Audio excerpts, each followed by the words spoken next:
다 같이 메리 크리스마스. 옆에 사람들한테도 인사하십시다. 메리 크리스마스. 네, 좌우 앞뒤로 메리 크리스마스. 네, 건의가 들어왔습니다. 우리 교회 성도님들이 너무 많아서 이제 누가 누군지를 모르겠대요. 그래서 얼굴을 봐도 서로 인사를 않는답니다. 그래서 목사님, 인사하는 운동을 합시다, 이런 건의가 들어왔어요. 그래서 참 좋다 생각이 듭니다. 정말 누가 누군지를 모르는 거예요.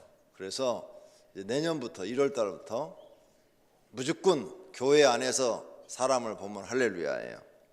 모르는 사람을 봐도 인사가 할렐루야. 안 하면 벌금 1,000원. 무조건 1,000원 내놓으세요. 왜요? 인사 안 했잖아요. 네. 서로 할렐루야. 다 같이 한번 할렐루야. 할렐루야. 네. 교회 안에서 보면 무조건 내년부터는 할렐루야입니다. 네. 아직 일주일 동안은 공백 기간이 있어요. 네. 일주일 동안 연습 많이 하셨다가 하여간 엘리베이터 안에서도 서로 보고 인사를 않는데요, 눈만 쳐다보고 있대 이렇게. 누가 누군지를 모르니까. 그래 이제 서로 같은 성도니까 어느 교구 어느 목장에 속해 있는지는 모르지만은 할렐루야 이렇게 인사할 수 있는 교회가 되기를 바랍니다. 메리 크리스마스. 한 번 더 메리 크리스마스. 할렐루야. 예. 오늘은 하나님께 영광, 땅의 평화, 이런 제목으로 말씀을 드리려고 합니다. 천사들이 말을 했어요. 오늘 본문에 보니까 하늘에선 하나님께 영광, 지극히 높은 곳, 하늘을 얘기하는 거죠. 하나님이 계신 곳에서는 하나님께 영광이요, 땅에서는 기뻐하심을 받은 입은 사람들 중에 평화로다. 왜 천사들이 이런 말을 했을까? 깊게 생각을 해봤어요. 천사들이 왜 이 말을 했을까? 지극히 높은 곳에서는 하나님께 영광이라. 영광은 큰 일을 했을 때 받는 것이 영광이에요. 아무 일도 안 하는 사람한테는 누가 영광을 돌리질 않아요. 남들이 할 수 없는 일, 어떤 큰 업적을 남겼을 때 그 사람을 높여서 말하는 것이 영광이죠. 올림픽 선수가 마라톤 대회에 출전했어요. 그래가지고 42.19km를 죽으라고 달려요. 죽으라고. 우리는요, 그런 마라톤 대회 나가면 10km도 못 달려갖고 다 죽을 거예요. 왜냐하면 100m를 15초 내지 16초의 속도로 계속 달리는 거예요. 42km를. 근데 내가 지금 달려보니까 최선을 다해서 막 100m를 숨이 목에 찰 때까지 달려보니까 16초 나와요. 그 속도로 42km를 달리니까 여기 있는 사람들은 다 쓰러져 죽지 정상적인 사람이 하나도 될 수가 없는 거예요. 그렇게 목숨을 걸고 마라톤을 했는데 그 중에서도 1등을 했단 말이에요. 1등을. 그러니까 그 사람 머리에다 월계관을 씌워주고 당신은 최고입니다, 당신은 마라톤의 최고의 우승자입니다 하고 많은 사람들이 박수를 치며 상금을 주며 영광을 그에게 돌리는 거죠. 왜? 다른 사람이 할 수 없는 일을 했기 때문입니다. 그런데 천사들이 지금 지극히 높은 곳에서는 하나님께 영광이요 라고 말을 했단 말입니다. 왜 그렇게 말을 했을까? 하나님께서 영벌을 받을 불쌍한 사람들을 위해서 큰 사랑을 베풀어 하나님이, 신이 인간의 몸으로 세상에 태어나서 인간을 구원하러 오시겠다는 이 일을 계획에 옮기시니까 천사들이 보고 감탄해가지고 지극히 높은 곳에서는 영광이라고 말을 하는 거예요. 도저히 하나님이 그렇게 하실 필요도 없어요. 하실 이유도 없어요. 그런데 인간들을 구원하기 위해서 그 높으신 거룩하신 분이 인간의 몸을 입고 내가 세상에 내려가서 저 불쌍한 인간들을 구원해 줘야 되겠다 하면서 그걸 실행에 옮기시니까 하나님을 보좌하고 있는 그 수많은 천사들이 지극히 높은 곳엔 하나님께 영광이요, 하나님께 영광이요, 하나님께 영광이요 이렇게 찬양을 하는 것입니다. 영광은 아무나 받는 것이 아니라 그 말이에요. 도저히 다른 사람들이 할 수 없는 일을 했을 때 그 사람을 높여서 영광을 돌려드리는 거예요. 하나님은 도저히 이렇게 하실 이유가 없는데 우리를 구원하시기 위해서 계획을 실행하신 거예요.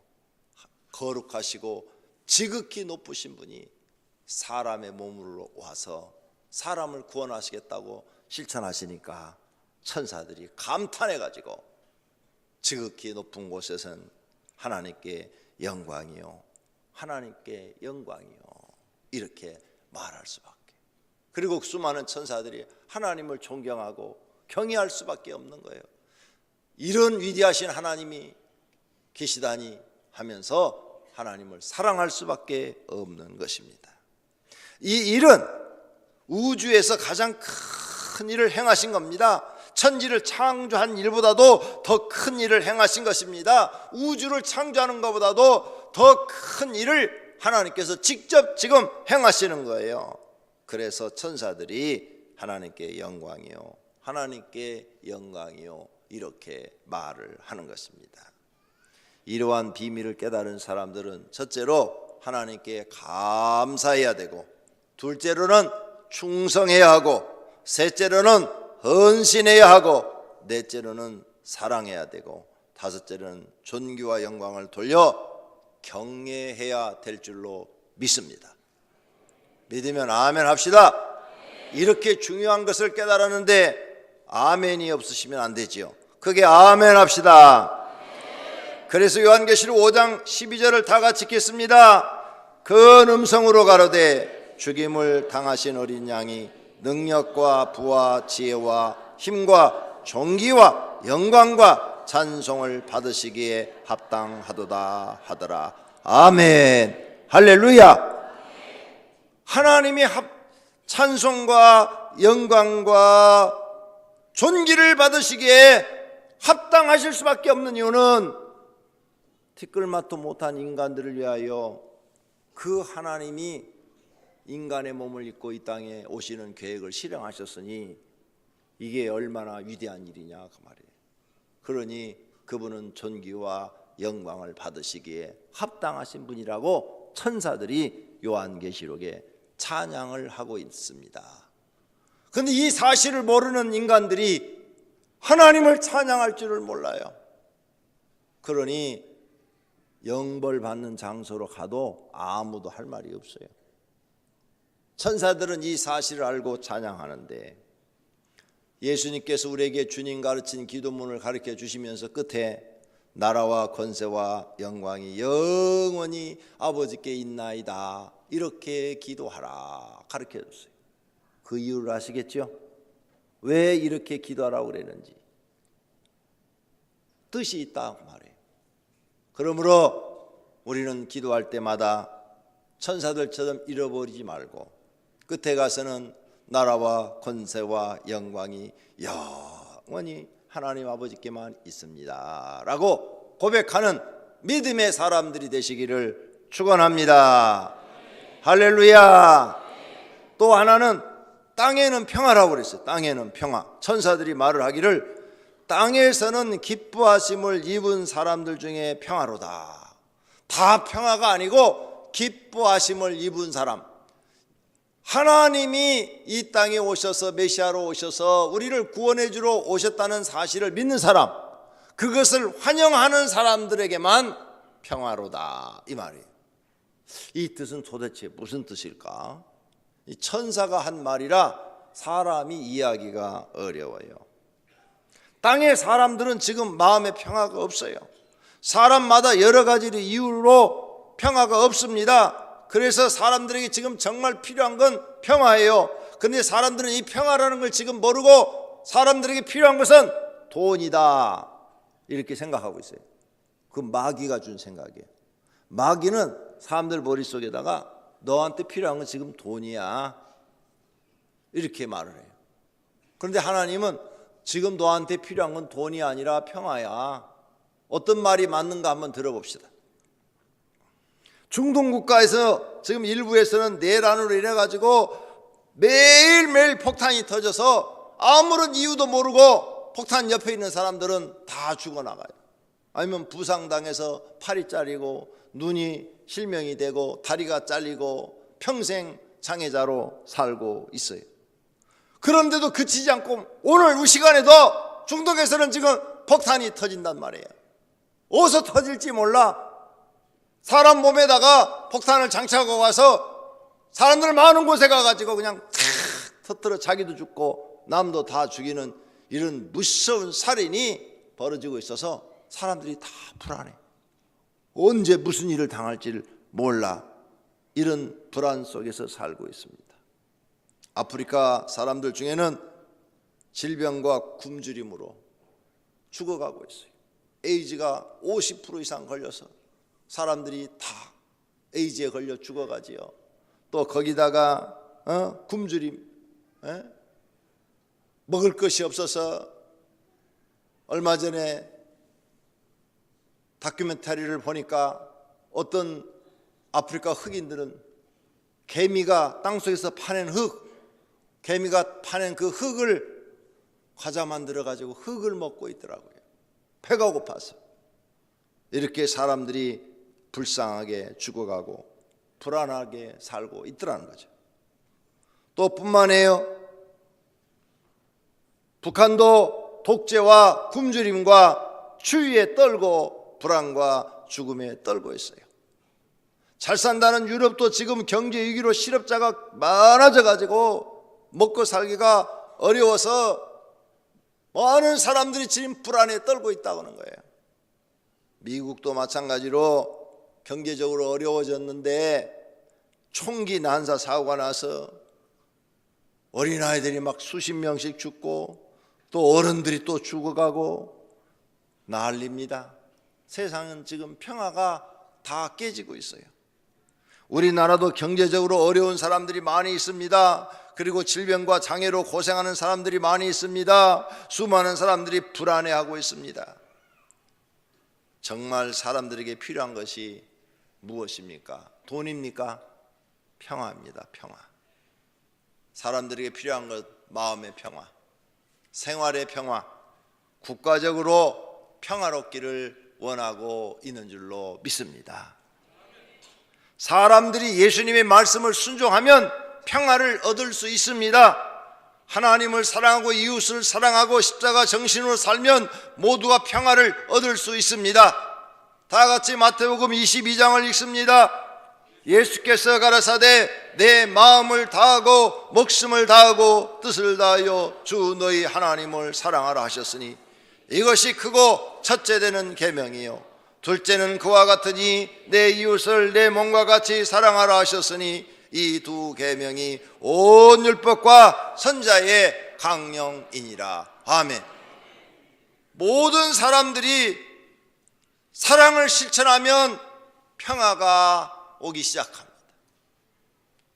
사랑하려면 먼저 사람을 이해해야 되고 용서할 줄 알아야 됩니다.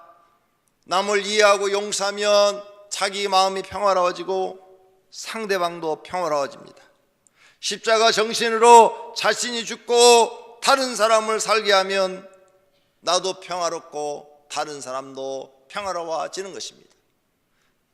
이처럼 예수님의 가르침대로 하나님을 사랑하고 이웃을 사랑하고 십자가 정신으로 산다면 세상엔 평화가 찾아올 것이고 사람들의 마음속에도 평화가 찾아올 것을 믿습니다. 그래서 예수님은 제자들을 훈련시키는데 너희는 어느 집에 가든지 평화의 사도가 되라. 그 집에 들어가면서 평안하기를 빌라. 이렇게 명령을 내려서 제자들을 전도 내보내는 것을 볼 수 있습니다. 평안을 빌었는데 그 집이 받지 않으려면 네가 그 복을 받게 될 것이다 라고 말씀하시면서 보냈던 것입니다. 그리고 예수님은 고통을 당한 사람들에게 평안을 주었습니다. 어떤 여인이 죄를 많이 져가지고 동네 사람들이 상대도 안 해줍니다. 그런데 예수님이 왔다는 이야기를 듣고 시몬 문둥이 집에 예수님이 거하니까 그 집에 찾아와가지고 사람들이 막 욕을 하고 쳐다보지도 않고 무시하는데도 자기가 소중하게 여기는 향유를 담은 옥합을 가지고 와서 예수님의 발 앞다가 그걸 붓고 머리를 풀어가지고 머리카락으로 예수님의 발을 씻겨주고 그 발에 입 맞추고 이럽니다. 그러니까 막 주변에 보고 있던 사람들이 저 예수라는 사람이 선지자든지 아니면 메시아라면은 저 여자가 죄인인 것을 알고 하지 말라 할 텐데 왜 가만히 있느냐 이렇게 예수님을 시험해 봅니다. 그런데 예수님은 그 여인에게 말을 합니다. 여자에게 이르시되 내 믿음이 너를 구원하였으니 평안히 가라. 이 불안하고 죄인된 이 여인은 항상 죄 가운데서 마음이 괴로웠는데 이제 메시아가 그를 용서해 줍니다. 죄를 사해 줍니다. 그리고 평안히 가라. 내 믿음이 너를 구원하였다. 이렇게 선포해 주시니 얼마나 기쁘겠습니까? 혈리병으로 고생하는 여인이 예수님의 옷자락만 만져도 자기 병이 나을 줄 알고 아무도 모르게 지나가는데 만졌습니다. 예수님께서 그 여인을 부르고 내 믿음이 너를 구원하였으니 평안히 가라. 내 병에서 놓여 건강할지어다. 병에서 놓여서 건강을 주어서 평안하게 해주신 줄로 믿습니다. 예수님은 이처럼 사람들에게 평안을 주러 오셨습니다. 분쟁을 일으키고 싸움을 일으키고 전쟁을 일으키려고 오신 분이 아니십니다. 그러므로 예수님이 오신 목적을 아는 사람들은 평안을 얻을 줄로 믿습니다. 또 예수님은 자신이 가지고 있는 평안을 우리에게 주신다고 말씀합니다. 평안을 너희에게 끼치노니 곧 나의 평안을 너희에게 주노라. 내가 너희에게 주는 것은 세상이 주는 것 같지 아니하니라. 너희는 마음에 근심도 말고 두려워하지도 말라. 예수님은 마음이 항상 평안했습니다. 아무것도 가지신 것이 없는데도 항상 평안했어요. 여우도 굴이 있고 공중에 새도 거처가 있으되 오직 인자는 머리 둘 곳이 없다. 이렇게 말씀하시면서도 자신은 평안했어요. 아무것도 없는 여러분 평안하십니까? 예수님은 평안했어요. 그 평안을 여러분에게 주신다는 거예요. 오늘 하나님의 말씀으로 은혜를 받아 평안을 받아가지고 돌아가시기를 바랍니다. 고생하고 수고한 모든 사람들을 다 오라고 합니다. 수고하고 무거운 짐자들아 다 내게로 오라. 세상 살기 힘든 사람들아 다 내게로 오라. 고통받는 사람들아 다 내게로 오라. 내가 너희를 쉬게 하리라. 평안을 너희에게 주리라. 이렇게 예수님 말씀하십니다. 이 말씀을 믿는 사람들은 예수님께 올 것이고 예수님 품 안에 안긴 사람들은 세상이 주는 평안이 아닌 하나님이 주신 평안을 얻을 줄로 믿습니다. 그래서 그 마음이 평화로워질 줄로 믿습니다. 그래서 예수님은 우리에게 말씀을 줍니다. 너희는 마음에 근심하지 말라. 하나님을 믿으니 또 나를 믿으라. 내 아버지 집에 거할 것이 많도다. 그렇지 않으면 너희에게 일렀으리라. 내가 너희를 위하여 처소를 예비하러 가노니 가서 너희를 위하여 처소를 예비하면 내가 다시 와서 너희를 내게로 영접하여 나 있는 곳에 너희도 있게 하리라. 메시아가 태어남을 기뻐하는 사람들에게 평화가 있다고 천사가 말을 하였습니다. 어떻게 평화가 있을까요? 예수님을 마음에 영접하고 예수님의 말씀을 귀를 기울이고 듣고 마음에 새기면 평안을 얻을 수 있는 줄로 믿습니다. 너는 마음에 근심하지 말라. 하나님을 믿으니 또 나를 믿으라. 이 말씀 하나만 마음에 새겨도 오늘 마음의 평화를 얻어가지고 돌아갈 줄로 믿습니다.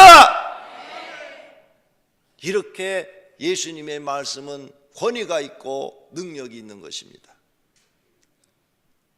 이 좋은 예수 그리스도가 이 땅에 오셨습니다. 우리는 환영할 수밖에 없어요. 경배해야 됩니다. 결론으로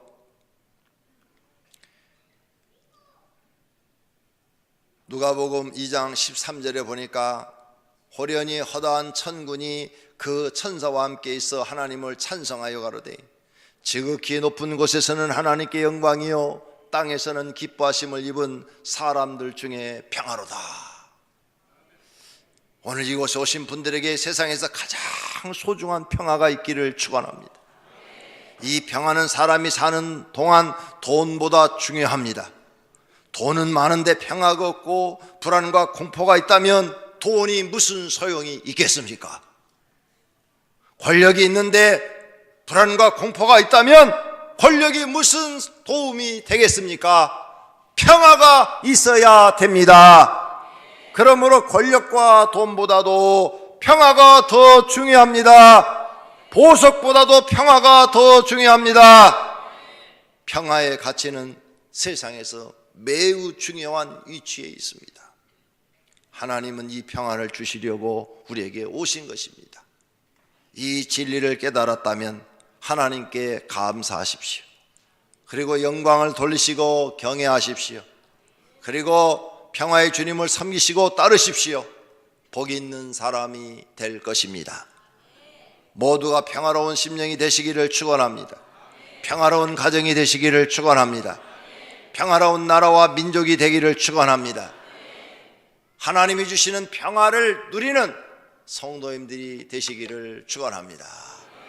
오늘 말씀을 생각하며 다 같이 통성으로 하나님 평화를 우리 가정에 주십시오. 내 심령에 평화를 주시옵소서. 기도하실 때 성령님께서 평안을 주시기를 바랍니다. 기도하십시다.